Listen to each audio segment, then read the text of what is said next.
plaisir de vous retrouver sur Nouveau Télé, la télé totalement vôtre, dont voici les principaux titres de ce journal. Les titres.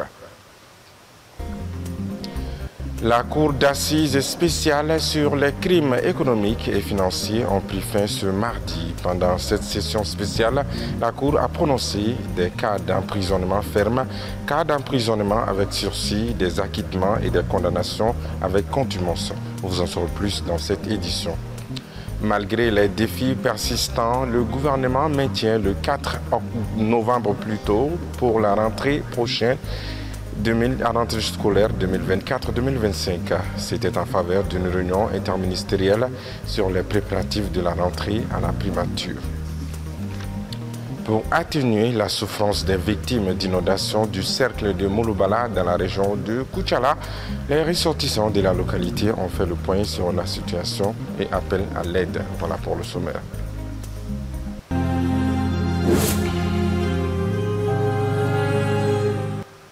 Bienvenue à tous aux informations. Lors d'une réunion interministérielle sur les préparatifs de la rentrée scolaire 2024-2025, tenue hier mardi à la primature, le gouvernement a maintenu la date de la rentrée scolaire au 4 novembre 2024. Pour ce faire, les écoles doivent être évacuées par les sinistrés d'ici une dizaine de jours. Explication à Wassanogo. Le comité interministériel de gestion des crises et des catastrophes s'est réuni hier mardi 15 octobre 2024 à la primature sous la présidence du Premier ministre Dr Choguel Kokala Maïga. Cette rencontre avait pour objectif d'évaluer la situation des établissements scolaires affectés par les récentes inondations, notamment ceux qui sont occupés, inondés, effondrés ou endommagés. Le ministre de l'Éducation nationale, Amadou Sy Savané, a présenté un rapport actualisé sur la mise en œuvre de solutions temporaire et durable pour répondre à la crise provoquée par les intempéries. Il a notamment souligné les actions entreprises telles que l'établissement et la stabilisation de la liste des écoles touchées, ainsi que la réhabilitation des salles de classe endommagées. Par ailleurs, le ministre de l'Éducation nationale a sollicité l'intervention du ministre d'État, ministre de l'Administration territoriale et de la décentralisation, afin qu'il instruise les gouverneurs pour procéder à l'évacuation des écoles occupées. Grâce au soutien de l'UNICEF, chef de file des partenaires internationaux, des tentes abris provisoires seront installées pour servir de salles de classe provisoires. Les académies d'enseignement sont invitées à identifier des espaces pouvant accueillir les élèves dans le cadre de la rentrée scolaire prévue pour le 4 novembre 2024. Il a également été question de délocaliser temporairement les élèves des écoles inondées vers d'autres établissements en attendant la réhabilitation des infrastructures, y compris les salles de classe et les latrines. Le coût total de mise en œuvre de ce projet a été estimé à 600 millions de francs CFA. Cette décision des autorités de maintenir la date de la rentrée scolaire 2024-2025 au 4 novembre prochain est bien accueillie par des parents d'élèves et des responsables scolaires. Au niveau de certaines écoles occupées par les sinistrés, on rassure être prêt à reprendre les cours à la date indiquée. Le reportage, la Sindiakité. Malgré la persistance des problèmes qui ont conduit au report de la date de la rentrée scolaire à quelques heures de celle-ci, les autorités promettent l'ouverture des classes le 4 novembre prochain. À Bamako, comme dans les différentes régions, nombreuses sont des écoles qui ont été submergées par les eaux. Au groupe scolaire de Rimadjo, qui abrite des victimes d'inondations, le comité de veille présent auprès des sinistrés dans cette école publique en commune 6 du district de Bamako rassure que toutes les dispositions sont réunies à leur niveau pour accueillir les élèves dans de bonnes conditions à la date indiquée. Nous sommes informés de la rentrée prévue pour le 4 novembre. Bon, nous, ici à Irimajo, nous on était déjà prêts pour l'ouverture qui a été même reportée. Et bien avant le report, nous, ici à l'école publique de Irimajo, nous avions libéré, voilà, bon gré et mal gré, les sinistrés qui étaient logés ici à l'école publique de Irimajo. Donc, bref, nous sommes prêts pour la rentrée prochaine du 4 novembre. Ici, on a même assaini la cour de l'école, on a peinturé les troncs des arbres Vraiment, tout est prêt ici. Aucun sinistré n'est logé ici au jour d'aujourd'hui à l'école de Yirimadio. Des parents d'élèves se réjouissent du maintien de la nouvelle date de la rentrée prévue pour le 4 novembre. J'aimerais bien que le cours reprenne. L'école contribue beaucoup à l'éducation des enfants. C'est vrai que le pays est confronté à des difficultés, mais c'est important aussi que les élèves reprennent le chemin des écoles pour le bien de notre pays. On croise alors les doigts en espérant que tout sera fin prêt d'ici la date fatidique. Cour d'assises spéciale, parlons-en. Après plusieurs semaines, les rideaux sont tombés hier mardi sur la session spéciale des crimes économiques et financiers. La cérémonie de clôture s'est déroulée à la Cour d'appel de Bamako. Le bilan en demi-teinte de cette session spéciale avec Aminata Bacho-Kone.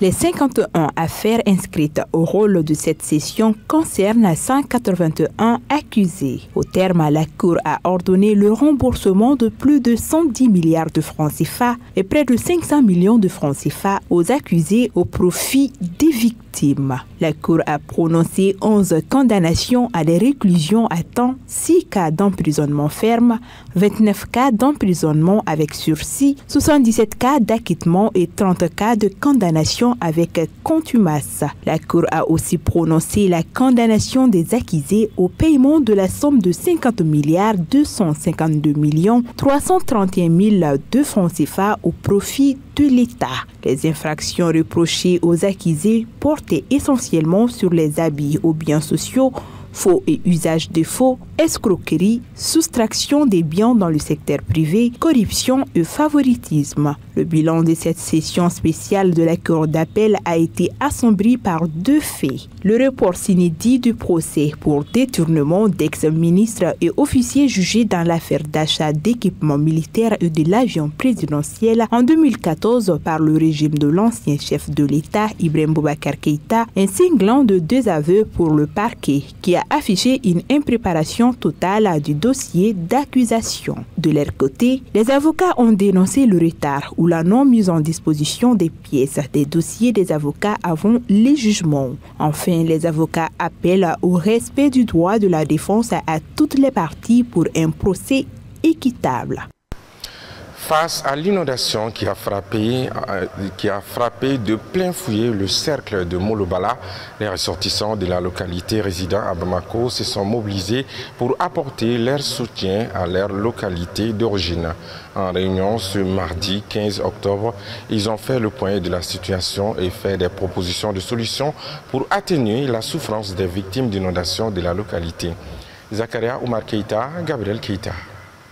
Depuis le début de l'hivernage, le Mali a enregistré plusieurs cas d'inondation. Vu l'ampleur des dégâts matériels et des pertes en vies humaines, les autorités du pays ont décrété un état de catastrophe nationale. Comme plusieurs localités du pays, le cercle de Molobala n'est pas épargné par les intempéries. La localité a enregistré le 8 octobre dernier le plus haut niveau de pluie tombé par jour, conséquence des dégâts énormes. Pour faire face à ces dégâts, les ressortissants de la localité se sont mis à pied d'œuvre pour apporter leur soutien à leur communauté victime d'inondations. La réunion de ce mardi s'inscrit dans ce cadre. Au cours de cette rencontre, la cellule créée à cet effet a entrepris plusieurs actions suivant le bilan provisoire et recensé. Les dégâts qui sont enregistrés à notre niveau, c'est la situation des 3 communes que nous avons enregistrées. Et ces 3 communes sont composées de la commune de Kapala, Koloningue, Molobala et Koninge, Sugumba. 872 familles touchées. En perte de vie humaine, il y a une vieille dans la commune de Sugumba, âgée de 93 ans. 909 toilettes tombées, une mosquée enregistrée, 21 greniers, 3873 maisons. Pour les champs touchés par l'inondation, les champs de coton, nous avons enregistré 791,79 hectares. Le total enregistré pour les céréales, maïs, sorgho, petit mil, soja, haricots, c'est 666,99 hectares. Après la projection d'une vidéo sur la situation dramatique de l'inondation, le président de la cellule de crise de Molobala a lancé un cri de cœur à l'endroit de l'État et aux personnes de bonne volonté. Aujourd'hui, les parents n'ont pas d'abri. Ils sont tous allés à l'école. Et voilà, l'école même est petite pour les encombrer. Vous avez vu les images, les gens sont au dehors, d'autres sont sur les terrasses. Et voilà, même à manger, ils n'ont pas. Parce que tous les greniers qui étaient là-bas, les a emportés. Donc, urgemment, pour que vraiment qu'on les vienne en aide automatiquement. C'est pour cette raison que j'ai lancé un cri de cœur à toutes les femmes, à toutes nos mamans, que nous cherchons le minimum. Le minimum, c'est quoi pour la nourriture? D'ores et déjà, les bienfaiteurs se sont manifestés en apportant leur aide. L'administrateur général du groupe Renouveau, Manakate Dao, fait partie de ces lots. Le pire reste toujours à craindre si l'on sait que l'Agence nationale de météorologie du Mali annonce encore de fortes pluies jusqu'en novembre. Alors, tout le monde doit rester vigilant et respecter les mesures de sécurité édictées par les autorités. À Kaï, la montée des eaux du fleuve Sénégal a causé des inondations à des endroits de la ville. Même si les niveaux d'eau baissent, la crainte d'une nouvelle crue pèse sur les habitants. Quelles sont donc les initiatives mises en place pour limiter les dégâts? Élément de réponse avec notre correspondant Michel Yao sur place. Près d'une semaine après la montée de l'eau du fleuve Sénégal qui a envahi certaines concessions des quartiers de Legal Ségou, Kamankolé, Soutoukoulé et bien d'autres, la crainte d'une nouvelle inondation est perceptible. Dans la famille Silla, située à Legal Ségou, on vit toujours le traumatisme de la première inondation qu'elle a connue ces derniers jours. Le chef de famille, pied dans l'eau, nous a expliqué les circonstances de l'inondation de sa famille. Donc, fossé Fara, qui commencera à tout pour Israël. Donc, on a quelqu'un qui est pour Mola. Comme il dit d'autres, on a essayé de dire la bonne, ni Kogo Yorono. Souvent, dans l'endroit, qui dépasse là. Kogo Pi. On a fait que on a fait. Il y a été un soudé ça. À Obi. En première ligne face aux inondations, la Direction régionale de la protection civile nous a détaillé les conditions dans lesquelles cette inondation est intervenue avant de lancer un appel aux villages le long du fleuve. Ces inondations font suite à la montée d'eau sur les affluents du fleuve Sénégal et du fleuve Falémé.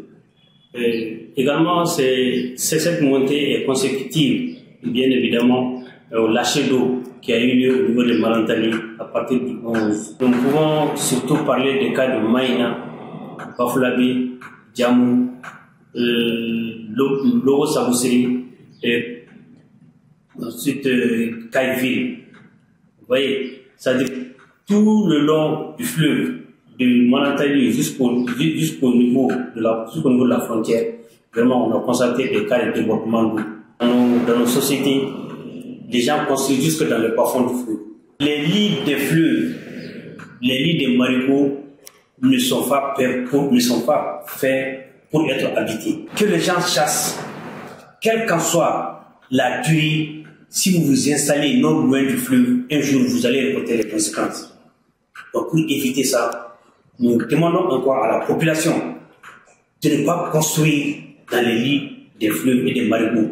Également de ne pas cultiver dans ces lits-là. Parce que, certes, aujourd'hui, les habitations sont concernées. Mais il faut savoir que les cultures sont les plus concernées par ces inondations-là au jour d'aujourd'hui.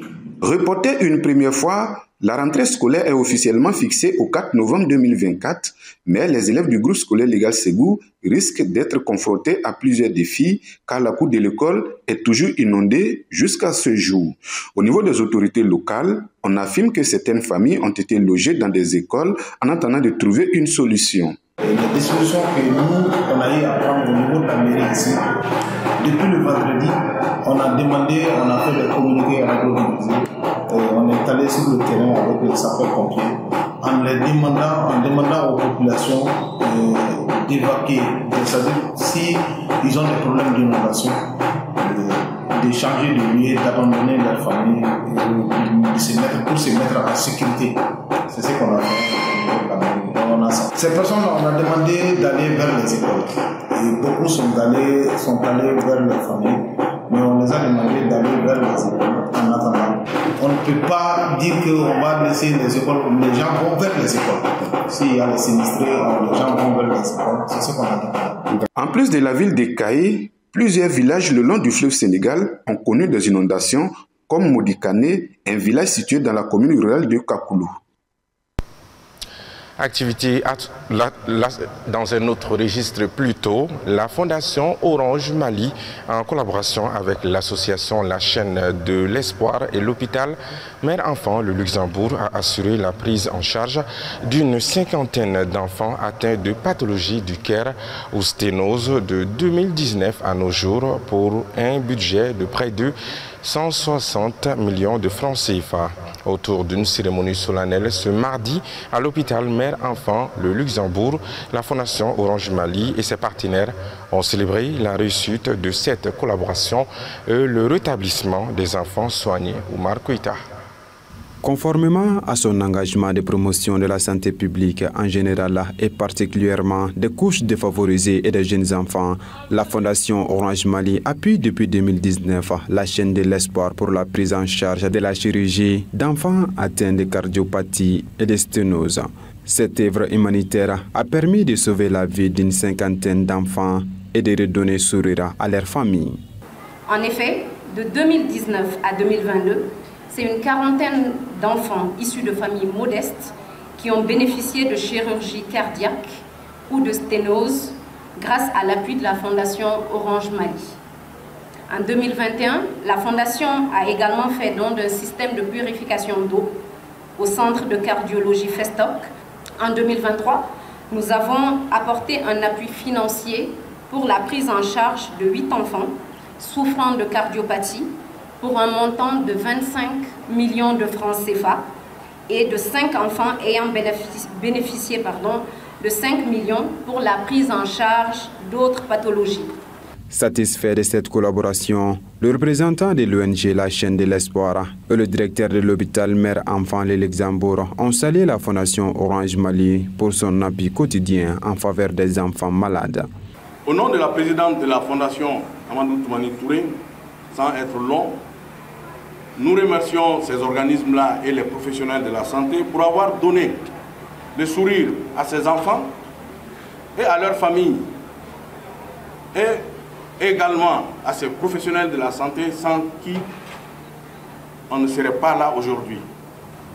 Comme on dit, Nico Johnny Kunandi, il va falloir qu'il soit au bout. Nous tenons également à souligner, comme je l'ai dit, l'importance de poursuivre cette bonne collaboration autour de la chirurgie cardiaque. Mais il est essentiel aussi d'élargir notre attention à d'autres pathologies qui touchent de nombreux enfants, comme la prise en charge des urgences chirurgicales et les séquelles de brûlure. Selon les témoignages des familles des enfants soignés, le geste de la Fondation Orange Mali permet aujourd'hui aux enfants autrefois atteints de la cardiopathie et des sténoses de mener une vie normale. A rappelé qu'en 2021, la Fondation Orange Mali a offert un système de purification d'eau au centre de cardiologie afin d'offrir de meilleures conditions de travail au personnel de l'hôpital. Construit par Qatar Charity à la demande de la mairie de Ngabakoro-Droit, le village humanitaire de Bozo Daraba a été inauguré le vendredi dernier. Ce village abritera 66 ménages démunis de la commune de Ngabakoro-Droit. La cérémonie inaugurale a été présidée par le gouverneur de la région de Koulikoro, colonel Lamine Kapori Sanoko, en présence des autorités municipales et une forte délégation de Qatar Charity. La Sindiakité. Construit sur 2 hectares, le village humanitaire de Bozo Daraba a coûté environ 669 millions de francs CFA à Qatar Charity. Il permettra de mettre à l'abri des inondations les 66 ménages bénéficiaires. En plus des concessions équipées, plusieurs autres infrastructures ont été réalisées.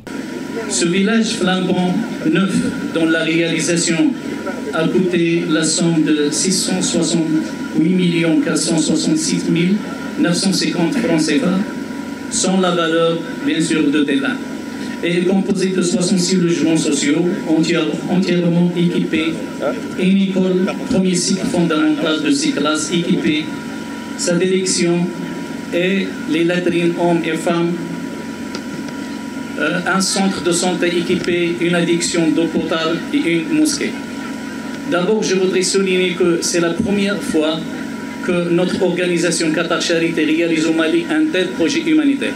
Après plus de 2 décennies de précarité, les familles de Bozo Dagaba bénéficiaient de ces logements, se voient améliorer leur cadre de vie tout en étant à l'abri des inondations. Elles ne peuvent que remercier les bienfaiteurs Qatar Charity pour le geste. Le maire de la commune de Ngabakoro-Droit ainsi que le gouverneur de la région de Koulikoro se réjouissent de cette réalisation et expriment la reconnaissance des hautes autorités de la transition à Qatar Charity.